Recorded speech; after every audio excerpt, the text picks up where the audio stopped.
Alright guys, welcome back to Underground Science, and in this video we'll be talking about another type of anemia.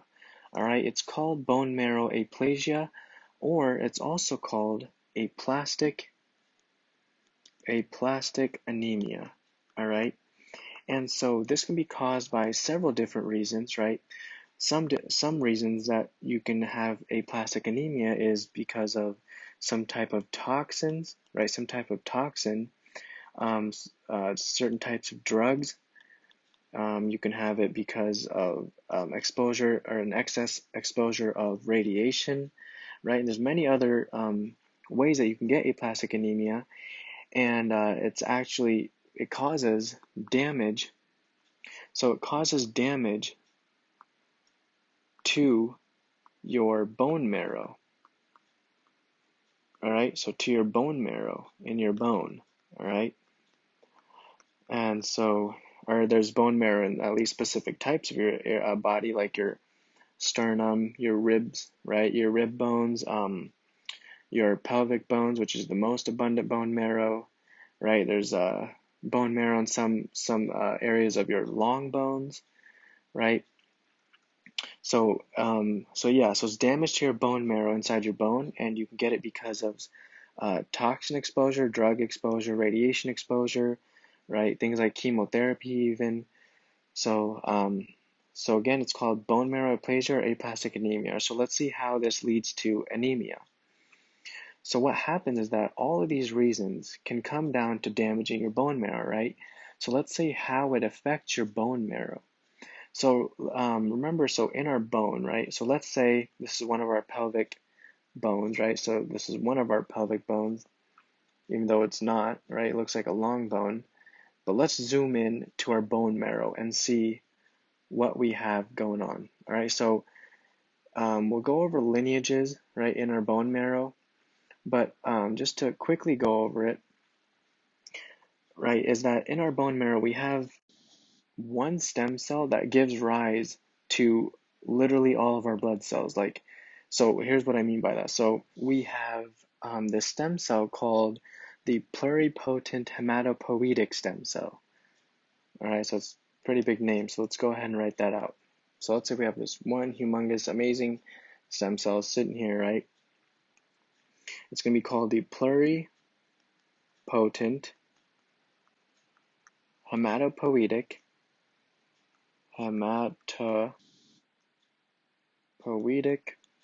stem cells. All right, so the pluripotent hematopoietic stem cells. So this amazing stem cell, right? Oops, sorry, we're just looking at one pluripotent hematopoietic stem cell can actually, so this stem cell can actually give rise to all of our blood cells, right? And so let's see how it's, so the basic idea is that because we're trying to focus on aplastic anemia, what happens is that our pluripotent hematopoietic stem cell gives rise to two separate lineages, or two separate stem cells, you could say also, that then provide two separate lineages as a whole, all right? So these two stem cells are going to be our myeloid lineage, and our lymphoid lineage. All right, so our myeloid lineage and our lymphoid lineage. And remember, we see this with our hemocytoblast also. So again, this is in the bone marrow. All right, so all of this that we're talking about, right, all of this is in our bone marrow. From everything we're going to talk about here is occurring in our bone marrow, because we know that our blood cells, all our blood cells are made in our bone marrow. All right, so it gives rise to two lineages. Our pluripotent hematopoietic stem cell does. Now, our myeloid lineage is responsible for synthesizing, synthesizing, hematopoiesis. So what that means is that in our myeloid lineage, we see erythrocyte synthesis. So erythrocytes. So our erythrocytes get made through our myeloid stem cells. All right, so our myeloid, these are stem cells, right? Stem cell, and our lymphoid stem cell, right? So let's go and label that, talk about in a sec, is there. So our myeloid stem cell gives rise to a lineage, and one of those is that the myeloid stem cell makes erythrocytes. We also see that myeloid stem cells give rise to megakaryocytes. Megakaryocytes. And so megakaryocytes are actually going to butt off cytoplasmic fragments, and those cytoplasmic fragments are going to be then called platelets. All right, so platelets, another word for platelets are thrombocytes. All right, so another word for platelets is thrombocytes. All right, and also, so let's go and keep on going, right? And also our myeloid stem cell can give rise to monocytes, all right? And then monocytes, as we know, are called monocytes in the blood, right? But once it enters our tissues, so once monocytes enter our tissues, they're classified as macrophages.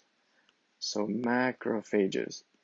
It's also part of the myeloid stem cell lineage.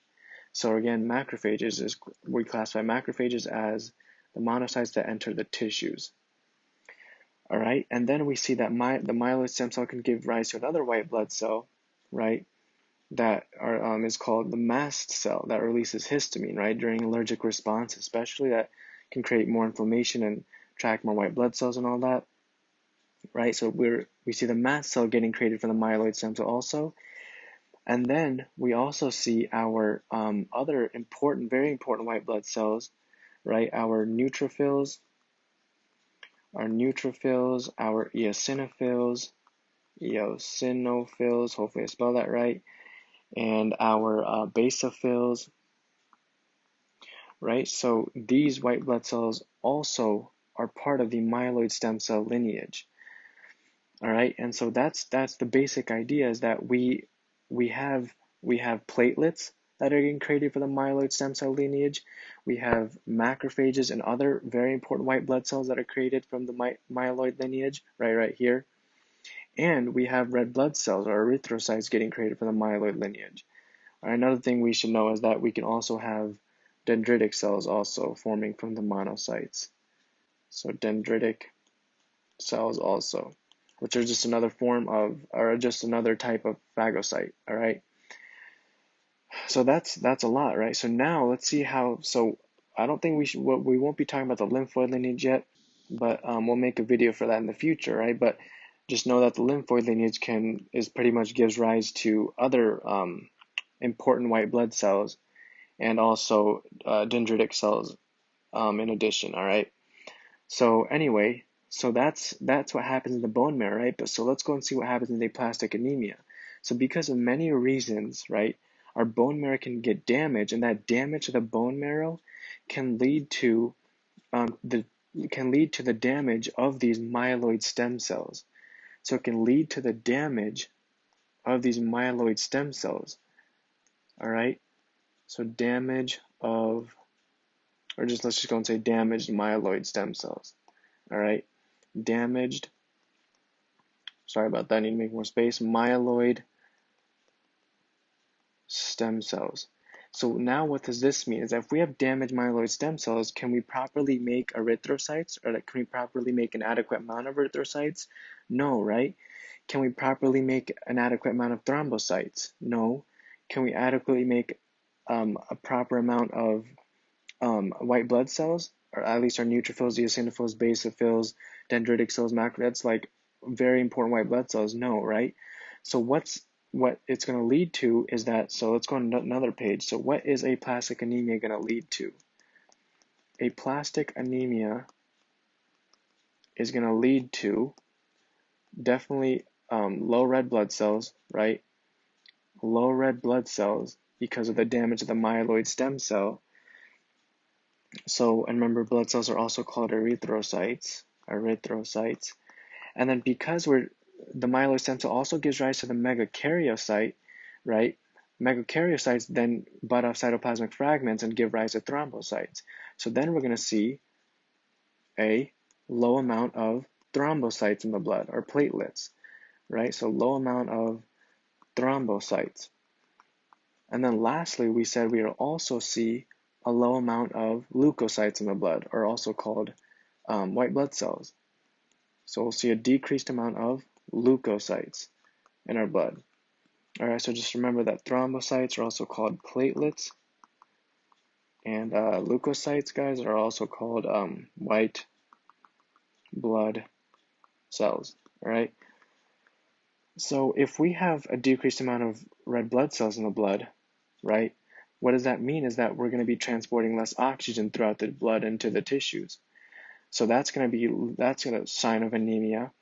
But also in aplastic anemia, we also see an effect of thrombocytes and leukocytes.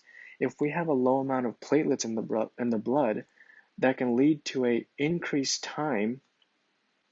So that can increase the time in an INR test, all right, in an INR test, all right. So that means, so actually, so the INR test, so the INR stands for international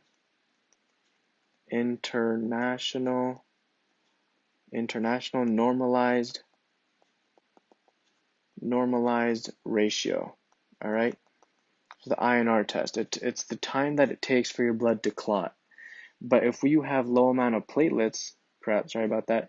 If you have low amount of platelets, it's going to increase the time that it takes for your blood to clot, right?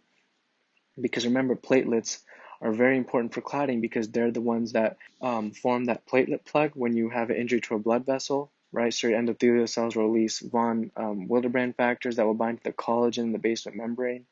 And then we'll see platelets attracting to each other with glycoproteins that are on the platelets, right? And so we'll have a platelet plug to block off any extra bleeding, right?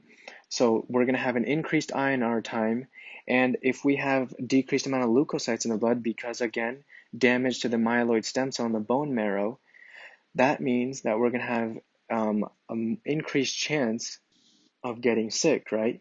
So because your immune system can get compromised more easily. So of an increased chance, right, of getting sick or infection or something like that. All right. So yeah, that's pretty much it, guys, for aplastic anemia, or also called bone marrow aplasia, right? And so I hope this video made sense to you guys. I hope that you guys tune into my future videos. We'll talk about more cool topics about biochem, physics, and chem. And make sure to like and subscribe and hit that notification bell. And see you guys later, and stay safe.